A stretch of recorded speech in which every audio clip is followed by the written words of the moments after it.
Beriman kepada qada dan qadar. Sebelum kita membahas tentang qada dan qadar, Bunda akan menyampaikan dulu tujuan pembelajaran kita kali ini. Setelah mempelajari materi ini, teman-teman diharapkan 1. Memahami pengertian qada dan qadar. 2. Memahami hubungan antara qada dan qadar. 3. Mengetahui macam-macam takdir Allah. 4. Memberikan contoh perilaku beriman kepada qada dan qadar.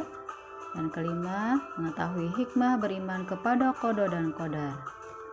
Nah, selanjutnya kita akan membahas tentang qada. Apa itu qada?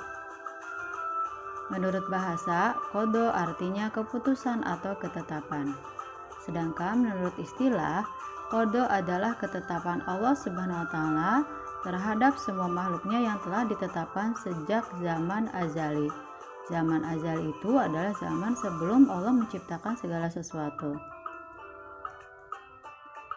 Oke, selanjutnya adalah bahwa manusia itu tidak dapat mengubah qada Allah Subhanahu wa taala sebagaimana firman-Nya dalam surat Al-Hadid ayat 22.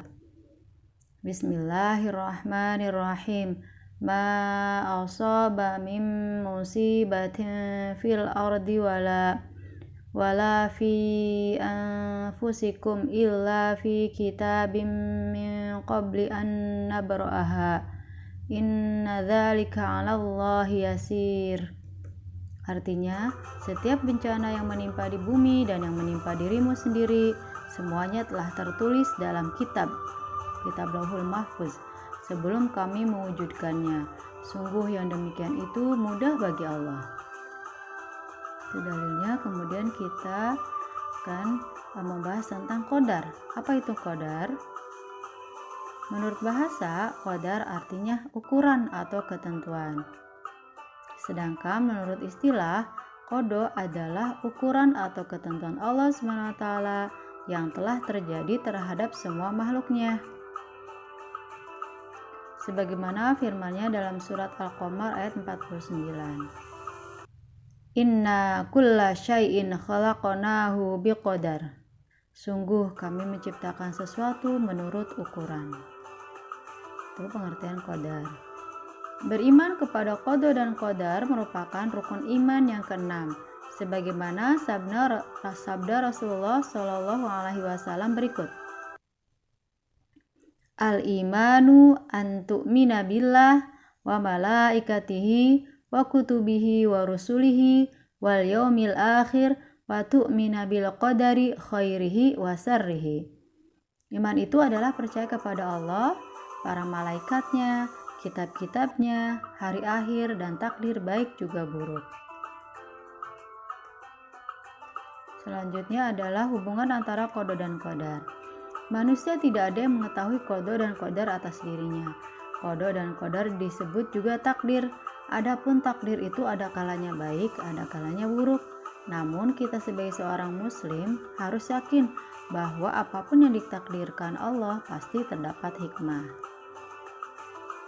Nah, takdir itu ada dua macam, teman-teman. Pertama, takdir mubrom, yaitu ketentuan dari Allah SWT yang tidak dapat diubah oleh manusia. Seperti bayi lahir laki-laki atau perempuan, kematian, terjadinya hari kiamat, dan sebagainya. Itu yang tidak dapat diubah oleh manusia. Sementara takdir mu'alaq, yaitu ketentuan Allah SWT yang mungkin dapat diubah oleh manusia dengan cara usaha atau ikhtiar dan berdoa. Contohnya apa ya? Nah, contohnya seperti orang yang malas belajar dapat menjadi pandai apabila rajin belajar. Dan orang yang memiliki rezeki sedikit dapat menjadi banyak rezekinya apabila rajin berusaha dan bekerja keras.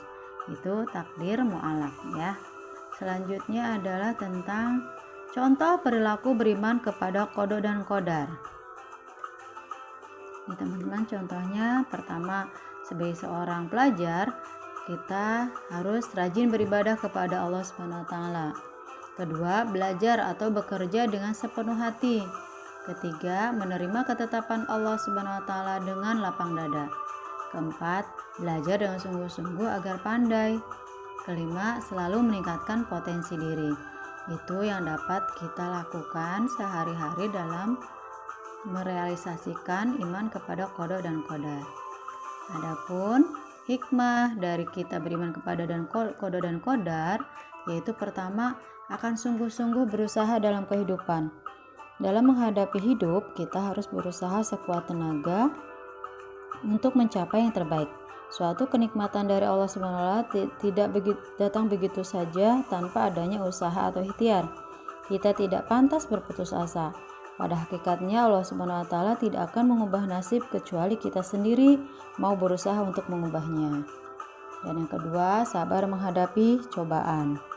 Dengan beriman kepada qada dan qadar, kita akan sabar dan tabah menerima cobaan dari Allah SWT. Kita tidak akan menyalahkan orang lain karena kita sadar bahwa semua kejadian datang dari Allah SWT.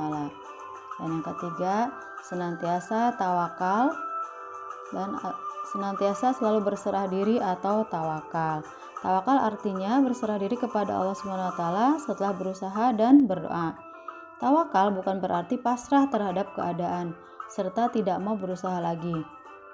Tetapi tawakal itu berarti kita pasrah kepada Allah SWT setelah berusaha secara maksimal serta menyerahkan semua hasilnya kepada Allah SWT.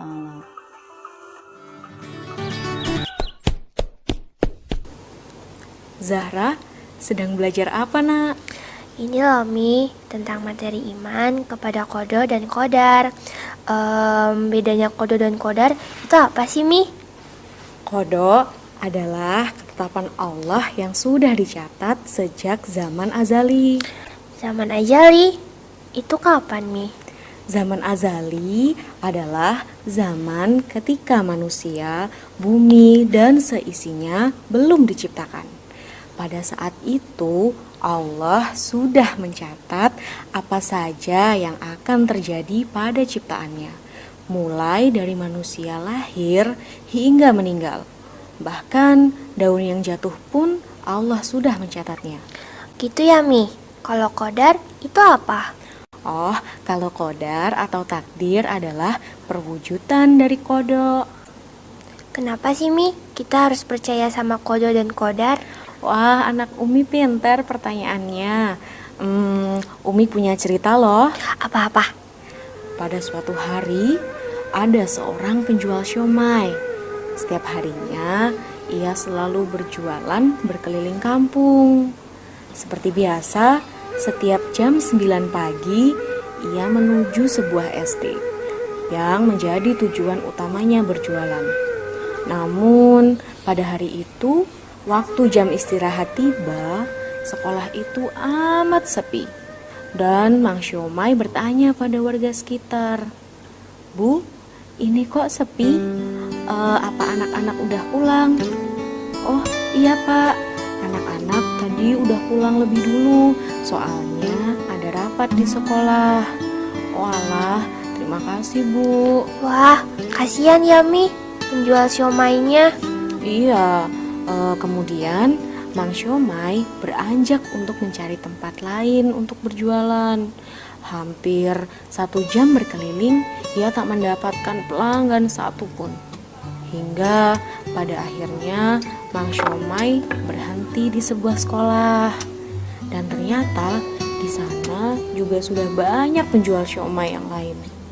Namun Mang Siomay terus berikhtiar menjual dagangannya. Sore pun tiba. Modal siomay hari ini sebesar 50.000. Namun yang laku hanya 20.000 rupiah. Kasihan ya Mi, penjual siomaynya. Iya, namun ketika hari mulai petang, Mang Siomay kembali pulang ke rumah. Sesampainya di rumah, Mang Siomay tetap bersyukur meskipun hanya mendapatkan 20.000. Sehingga hari itu anak-anaknya bisa menyantap siomay lebih banyak. Nah, begitulah Zahra. Allah sudah mencatat qada untuk Mang Siomay. Pada hari itu hanya mendapatkan 20.000 rupiah. Meskipun sudah berusaha, qadar Allah pada saat itu hanya mendapatkan 20.000. Nah, jika Mang Siomay tidak bersyukur, berarti Mang Siomay tidak percaya dengan takdir yang sudah dituliskan. Namun, Mang Syomai tetap sabar dan tidak putus asa. Karena ia percaya Allah sudah merencanakan sebaik mungkin untuk hambanya. Masya Allah, berarti kalau nilai ulangan Zahra jelek nggak apa-apa dong ya Mi? Iya, yang penting Zahra sudah berusaha dengan sebaik-baiknya. Zahra tahu nggak? Ada sebuah hadis sahabat Nabi Muhammad SAW yang bernama Sa'ad bin Abi Waqqas. Beliau bersabda, dan sesungguhnya seandainya seseorang berinfak emas sebesar gunung Uhud di jalan Allah, namun tidak beriman kepada takdir yang baik atau buruk, niscaya infaknya tidak diterima oleh Allah. Gunung Uhud itu kan besar nih, masa nggak diterima sih? Nah, oleh karena itu kita harus percaya pada qada dan qadar Allah. Oh, jadi gitu ya Mi. Wah, Zahra sekarang udah tahu perbedaan qada dan qadar. Terima kasih ya Umi. Ya Zahra, belajar lagi ya yang rajin. Oke Umi.